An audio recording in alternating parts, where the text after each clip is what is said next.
Future Economy Summit-ի շրջանակում Fastex-ի ներկայացուցիչները հանդիպում ունեցան Հայաստանի Գեղարվեստի պետական ակադեմիայի ուսանողների հետ։ Քննարկվեց Web3 ոլորտը, անդրադարձ կատարվեց բլոքչեյն տեխնոլոգիաներին, Fastex-ի պրոդուկտներին եւ Ակնայի բրենդին։ Ավանդույթն ու տեխնոլոգիա միավորող Ակնայը համաշխարհային հարթակ է արվեստագետների համար։ Աչքանման քանդակներից մինչև NFT-ներ։ Յուրաքանչյուր ստեղծագործություն ունի խոր սիմվոլիզմ, որում արտահայտվում է արվեստի անցյալը, ներկան եւ ապագան։ Ակնայի արվեստի համադրող Արմինե Հարությունյանը ընդգծեց նմանատիպ տեղեկատվական հանդիպումների կարևորությունը հայաստանյան բուհերում։ Ակնայը շատ յուրահատուկ եւ բացառիկ պրոյեկտ է,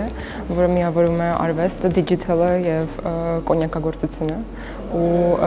այդ մի հատ կոնցեպտ է, որը աշխարհում չի եղել ու ես շատ հպարտ եմ, որ հենց Հայաստանում է դա առաջին անգամ եղել եւ արդեն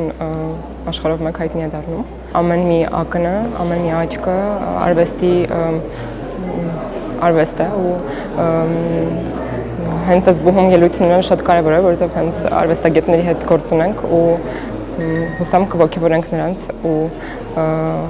կկապենք դիջիտալ արվեստի հետ։ Ինչ հնարավորություններ են տալիս բլոքչեյն տեխնոլոգիան, կրիպտո արժույթը, Web3 ոլորտը։ Այս ամենի մասին խոսեց Fastex Exchange-ի P2P գործառնական ղեկավար Տարոն Պողոսյանը։ Տեխնոլոգիան ու ապագան, այդ նաև ֆինանսները շատ արագ են փոխվում ու կարծում եմ, որպես ապագայի սերունդ, ով կառավարելու է իր ֆինանսներով երկրում ինչ-որ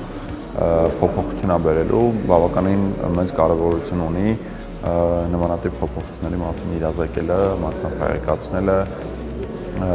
լսարանը մեծացնելը։ Գեղարվեստի ակադեմիայի ուսանողները բացահայտեցին Web3 աշխարհն ու NFT-ները, ստանալով իրենց հետաքրքրող հարցերի պատասխանները։